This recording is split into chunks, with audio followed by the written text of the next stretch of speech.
Bonjour, moi c'est Claire, je suis ravie de vous retrouver aujourd'hui pour un nouveau podcast. Enfin, vous allez me dire, c'est vrai que ça fait quelques semaines que le dernier est sorti, mais pour tout vous dire, en fait, j'ai changé de lieu de travail, donc je suis toujours fleuriste. Pour rappel, vous pouvez toujours me retrouver sur Instagram, donc sous le même pseudo qu'ici, des bobinets des fleurs. Mais voilà, comme mon planning a un petit peu changé, j'essaye de me caler avec mon binôme du coup, pour trouver du temps, donc voilà, c'est pour ça qu'on a mis un petit peu de temps avant de revenir ici. Avant de commencer, je vais renouer avec une tradition que j'avais un petit peu mise de côté, je ne sais pas pourquoi, donc je vais vous dire ce que je porte. Donc c'est le pull Tétis de chez Anna Rose Pattern, il me semble que je l'ai cousu l'année dernière, que je porte avec mon jean Jude, donc en version flair de chez Closet Core Pattern.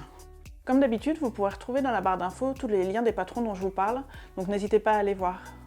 Bon allez, assez de blabla, c'est parti pour le nouveau podcast.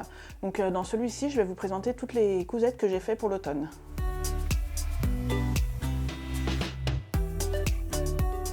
La première pièce dont je vais vous parler est la veste moderne de M comme Marie. Donc j'ai vu beaucoup de versions sur le compte de Diminou sur Instagram. Donc voilà, c'est pour ça que j'ai craqué pour ce patron. Donc j'ai eu beaucoup de difficultés à m'adapter aux explications parce que voilà, je connaissais la marque mais j'en avais jamais cousu. Mais bon voilà, une fois que je m'en suis lancée, en fait, j'ai quand même réussi à la terminer. Donc c'est un patron qui va de la taille XS au triple XL. Donc moi je l'ai fait en triple XL suivant le tableau des tailles. Elle est un petit peu large aux épaules, mais comme c'est une version de veste un peu loose, je trouve que ça passe très bien, puis ça permet de mettre un petit pull en dessous.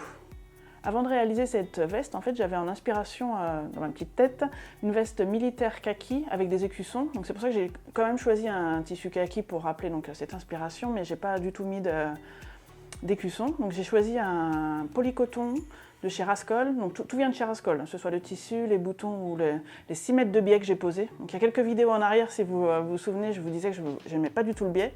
Je m'y suis mis du coup avec ces pulls-là, parce que la finition du col est au biais, je trouve ça vraiment très, très propre, très sympa. Et là, bon bah voilà, 6 mètres de biais, je me suis quand même lancée, ça m'a pas fait peur. Donc je vous montre à quoi ça ressemble. Donc là voici. Donc je vous montre tout de suite les 6 mètres de biais, on s'en rend pas compte, mais voilà, finalement ça s'est très bien passé. J'ai des jolis boutons en fer, comme ceci. Voilà, il y a 2 grandes poches. Donc ça tombe un petit peu, mais sur vos portées, je pense que ça se voit pas et ça ne me gêne pas du tout. Vous avez à l'arrière donc 2 empiècements, avec une belle surpiqûre là. Si on voit les petits détails, c'est même des petits défauts là au niveau du biais.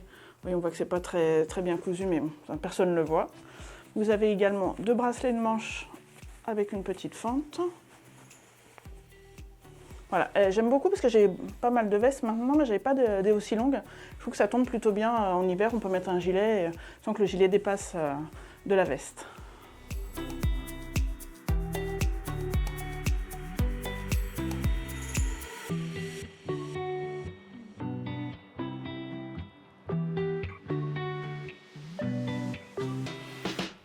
On passe ensuite au gilet Bertha, donc, que vous avez pu voir dans ma dernière vidéo. Donc, c'est un patron issu du livre Simple et rapide de Tilly on the Button.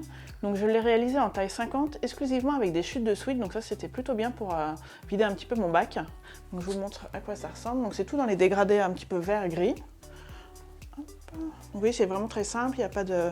J'ai choisi la version donc, la plus simple puisque j'ai été assez chargée avec les motifs. Donc il n'y a pas de poche mais il y a possibilité d'en mettre. Vous pouvez également mettre, je ne sais pas comment ça s'appelle, un passe-pouce il me semble. Vous savez, c'est un petit peu plus long et vous avez le tissu qui englobe tout le pouce, d'où son nom. Donc là, vous voyez, il y a un petit peu de gras rouge et du vert un petit peu plus gazon, j'ai envie de dire. Voilà, c'est une pièce qui est assez simple, mais je trouve qu'il y a un joli rendu avec les petits motifs. Vous avez une bande donc, qui fait tout le tour, une bande en bas, les bracelets de manche.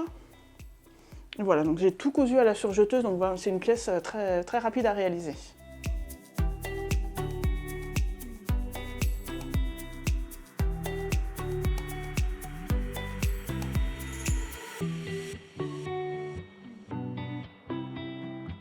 On passe ensuite à la blouse Torvi de chez Sophie Denis. Donc la particularité de ces patrons, c'est qu'ils existent en 3 statures.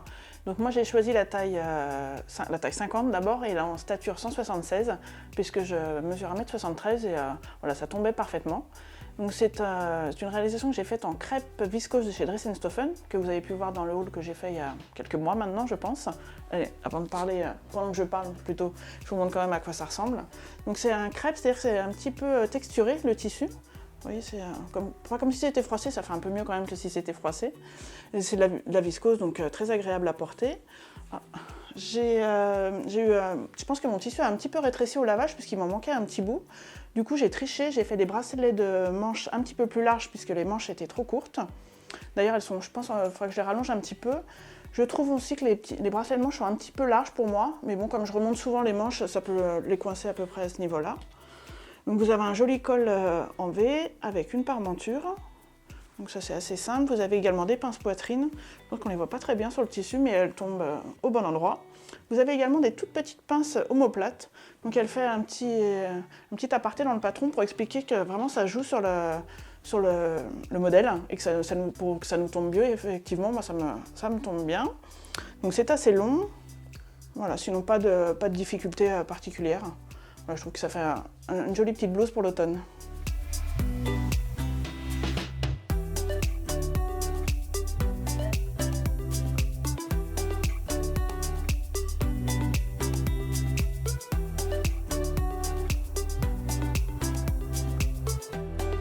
Pour continuer dans les blouses, je vais vous présenter la blouse Rive Gauche de Couture Générale. Donc, il me semble que c'est une marque qui est associée à Ma Petite Mercerie. Donc pareil, j'avais jamais cousu de patron de cette marque-là, parce que tous les patrons ne vont pas en grande taille, souvent ça s'arrête au 48 et moi je rentre pas dedans. Donc là j'ai profité de ce patron qui m'avait tapé dans l'œil, du coup pour l'acheter. Donc je l'ai réalisé en taille 50, c'est un niveau 3 sur 5. C'est vrai qu'il y a quelques petites difficultés, mais voilà, je pense que c'est plutôt bien expliqué. Elle est beaucoup trop grande pour moi, mais j'ai fait quelques ajustements pour pouvoir la porter. Donc je vais vous montrer ça tout de suite. Donc voilà, c'est vraiment un gros coup de cœur, hein, ce tissu. Même quand je l'avais reçu, vraiment j'étais hyper contente. Donc normalement, il y a une ouverture là sur le côté avec des petits boutons. C'est ça qui m'avait fait craquer sur le patron. Mais alors moi, ce que j'ai fait, c'est que j'ai tout cousu, puisque comme vous pouvez voir, le col est très large et je peux passer la tête facilement. Normalement, c'est pareil sur les poignets. Il y avait une petite bride. Donc ça, j'en avais pas. Donc ce que j'ai fait, c'est que j'ai mis 2 petits crochets. Comme c'était très embêtant à mettre la première fois quand j'avais sur moi, du coup, je les ai laissés accrocher et je peux passer le poignet en faisant attention. Sinon, il y a quelques petites fronces sur le devant, sur le derrière aussi, sur les petits empiècements épaules. C'est ça qui fait un petit peu le charme de la blouse, parce que sinon, vous voyez, elle est très simple. Vous avez différents cols que vous avez pu voir du coup sur le schéma technique que je vous ai mis à côté de moi. La longueur est bien, pas de souci, mais vous voyez, c'est très très large. Donc j'ai triché pour commencer par faire des coutures anglaises. Donc ça m'a un petit peu rogné sur les côtés. Mais voilà, c'est bon, c'est ample, c'est très agréable à porter. Mais je pense que j'ai envie de la refaire. Je pense pas, je vais la refaire. Mais je pense au moins 2 tailles en dessous, voilà, pour que ce soit moins j'ai envie de dire voluptueux peut-être.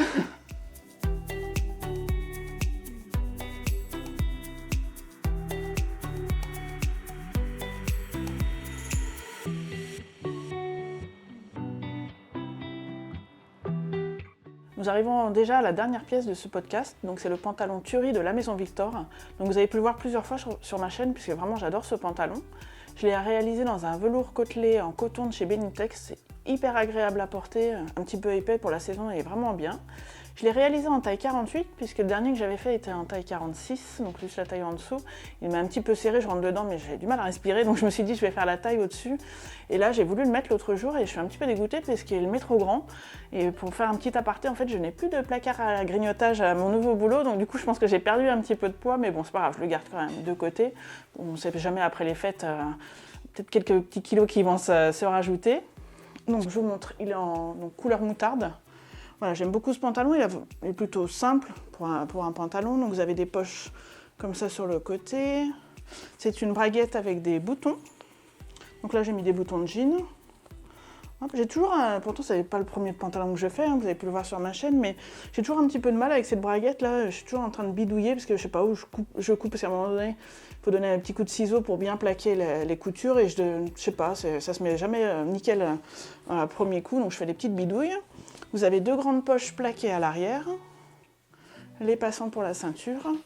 Donc moi je les rallonge pour aller jusqu'en bas. Vous savez que j'aime pas du tout les pantalons 7/8e, j'ai l'impression qu'ils sont trop courts. Donc même là il est un petit peu long, donc je sais pas si c'est parce que le tissu est un petit peu lourd, je pense que j'aurais pu faire un ourlet un petit peu plus grand. J'ai fait 9 cm de mémoire, donc c'est pas grave, j'adore les grands ourlets. Donc bon, j'ai pas envie de dire que j'espère que je vais prendre quelques kilos pour pouvoir le porter, mais voilà, quand je l'ai mis, vraiment j'avais quelques centimètres de chaque côté en trop, mais bon, voilà, je l'aime quand même, celui-là je vais le garder de côté.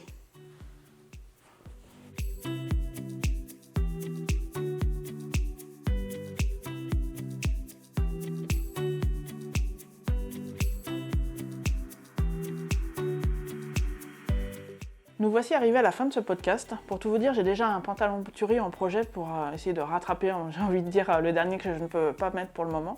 Et vous, qu'est-ce que vous cousez? Est-ce que vous êtes sur les projets de Noël, sur les pulls de Noël peut-être? N'hésitez pas à me le dire en commentaire. Si la vidéo vous a plu, n'hésitez pas non plus à me mettre un petit pouce en l'air, à vous abonner. Je vous fais des bisous et je vous dis à très vite.